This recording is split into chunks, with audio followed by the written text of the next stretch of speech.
common phrases to us.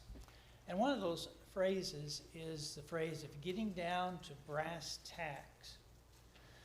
Now there are various stories about how that phrase came into our vernacular, but one of the most popular theories or stories about it is going back to the old mercantile stores, where the merchant would place tacks in the counter that would help him to measure out fabric and other things. When I was in high school, I worked at the local Western auto store, and we had rulers that were nailed down to the counter so that you could measure out the cords, the fabric, whatever it was that you needed to be measured. Getting down to brass tacks. When you think about our young people, the question that we should ask ourselves is, will our young people, through the training that we are offering for them, will they measure up to the standard that God has set? In order to do that, we need to help to equip them, to give them what they need so that they can mature spiritually, so that they can come to know, to love, and to obey God, and to know Jesus as a Savior. This 20th Psalm is, according to the title, is a Psalm of David. That phrase is common as a title to a psalm, and the titles to the psalms are not inspired. They were added later by men in a way to convey the essence of a psalm. It could mean a psalm that was written by David, or it could be a psalm that's written in the style of David. But when you read this psalm with Levi this morning, you get the feeling that the world is closing in on David, that David is struggling with something that is a very strong burden on his heart. And so the response from these trials that are not specified are two things. One is a national prayer for David, a prayer for David to succeed against whatever it is that he's confronting, whatever it is he's battling or struggling with. The nation is rallying behind their king and praying for the king. But the second thing that is even more important from this psalm is this psalm, and many others like it, stand as a declaration of faith to God. There's an undercurrent of a solid foundation of a stubborn, a resilient belief in God that undergirds and supports this beautiful psalm. There are three things that this psalm encourages. First is a recognition of the problem. Now, when you look at the first 5 verses of this psalm, in verse 1, he uses a phrase, the day of trouble. So I don't know, as I'm reading this psalm, if he's talking about the struggle that he had with Saul as he was in that transition period, as he was running from Saul, and Saul was trying to use every means possible to capture David, to take his life. Perhaps the burden of this psalm is the guilt that arose during the uprising, the revolt of Absalom. As David's kingdom, as his rule, as his reign was threatened by his own son trying to usurp him. Or perhaps this psalm might be tied up in those dark days of David when he gave into temptation with Bathsheba. We don't know what it is that was troubling David, but we know from the first verse that this was a time of great trial for him. This was a time of great need. This was a time where the world was closing in on him, and the evil of the world was threatening to overcome him. But there's a second phrase in this first verse that we have to focus on. And that's the words, the name of the God of Jacob. So on the one hand, you have these evils in the world. On the other hand, you have this confidence, this faith that supports the writer of the psalm. It supports the original readers of the psalm, and even us today. This confidence, this surety that we have that rests in the God of Jacob. When I read that phrase, it takes me back to Genesis chapter 28 and verse 15. Behold, God says to Jacob, I am with you and will keep you wherever you go, and will bring you back to this land, for I will not leave you until I have done what I have spoken to you.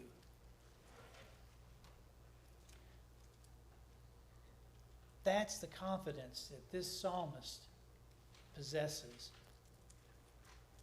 The confidence in God, in the name of God in verse 1, in God's holiness, verse 1, in God's strength, verse 2, and in God's promise to accept his children, verse 3. They turn to God with confidence, knowing that God stands ready to bless. The second part, or second thing of this psalm is in verse 6, a promise. Now I know that the Lord saves his anointed. He will answer him from his holy heaven with the saving strength of his right hand. The promise of this psalm is the promise that though we face the evils of the world around us, we're not alone. God has promised not to abandon us. God has promised to be there for us, to support us. We have this promise. And it's so easy, especially in today's culture, to focus on the evils of the world. Why not focus on the faithfulness of God? Yes. That's the promise of this psalm, and it's a promise that's repeated for us often in the New Testament. A promise that God will not abandon us, that God will always be with us, that we can turn to God with our problems, with our struggles, knowing that God stands ready and willing to bless. A few years ago, Robert Woods served as an officer in the Dallas Police Department. One night, he pulled over a vehicle which was driving with no headlights. As he approached the car, the driver of the car responded with violence, shot him 5 times.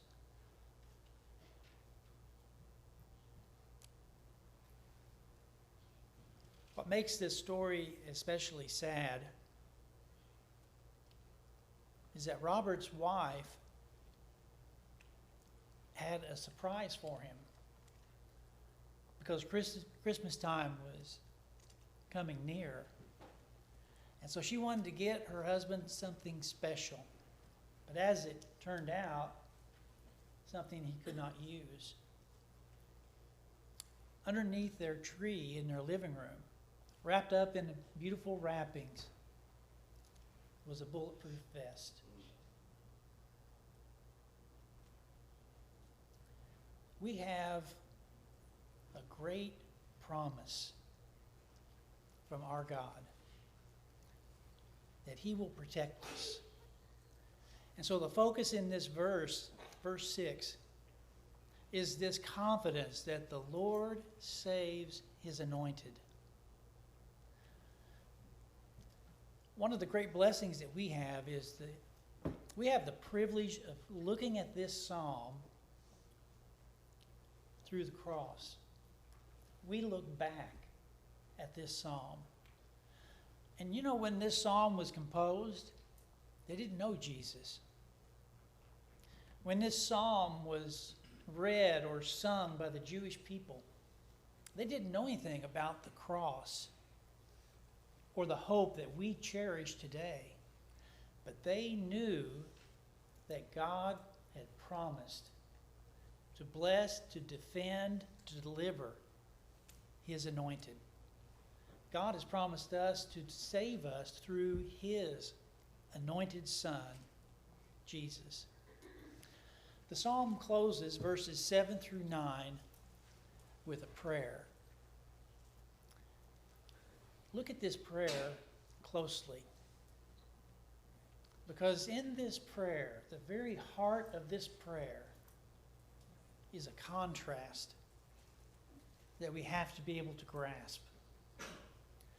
Now, on the one hand, the world comes forth with a trust in chariots and horses, a confidence that they're going to overcome because of the weapons of war that they have accumulated to himself. But the faithful of God will remember the name of the Lord our God. They, the world, have bowed down and fallen. But we, the faithful, will rise up and stand upright. And then this beautiful declaration of confidence. Save, Lord. Lord, save us. Lord, save the King. Lord, fulfill your promises. Lord, let me place my trust in you. It's a prayer that draws this sharp distinction between the ways of the world and the confidence of the godly. That's what we need to instill in our young people. You know, it's a great resource for any church to have these young people that we have. But we have a responsibility that comes along with that, to help, to train, to encourage, to equip, to help these young people to grow up, to love and to know and to obey God, and to become, with time and maturity, children of God. I clipped out something from the newspaper many years ago. In fact, it was, I remember it very distinctly. It was the night before our oldest child, our son, entered kindergarten. I saw it in the newspaper, and the title of it is, "World, Take My Son." Now, there's some various origin stories about this. One place I saw attributes these words to Abraham Lincoln. To me, they don't really fit Lincoln and his style. But in this poem, this recitation, and I won't read it because it's very long, but I want to read two passages from it. The very beginning says, "Dear world, take my son by the hand. He starts school today. It's all going to be strange and new to him for a while. And I wish you would sort of treat him gently." And then a little further down are these words. "So world, I wish you would sort of take him by his young hand and teach him the things he will have to know." The sad, the scary part of these words is that the world is very anxious to comply to that. The world will be eager to take our children, to teach our children the things of the world.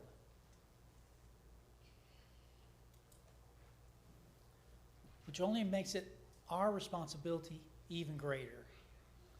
The responsibility to teach and to encourage, to build up and to invest in our children. This congregation has a beautiful history of investing in our children. And because of that, I believe this congregation has a beautiful future.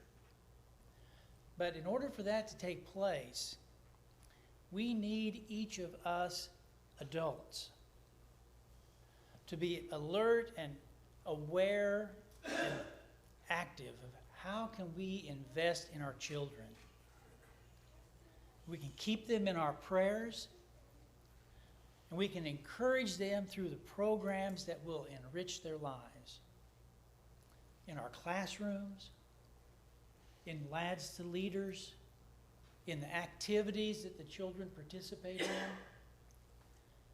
Let's strive to help them to know that underneath this is this great faith foundation of belief in God.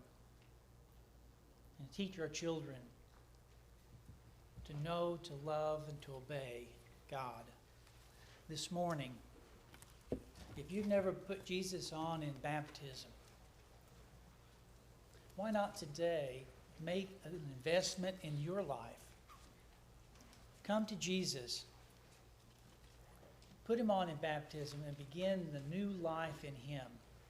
If as a child of God you need the prayers of the congregation, this is an opportunity to come to let us know the needs of your heart that we can support and pray with you. Whatever it is that we can assist you with, please come as we stand and sing together. There's a line that is drawn by rejecting our Lord with a call.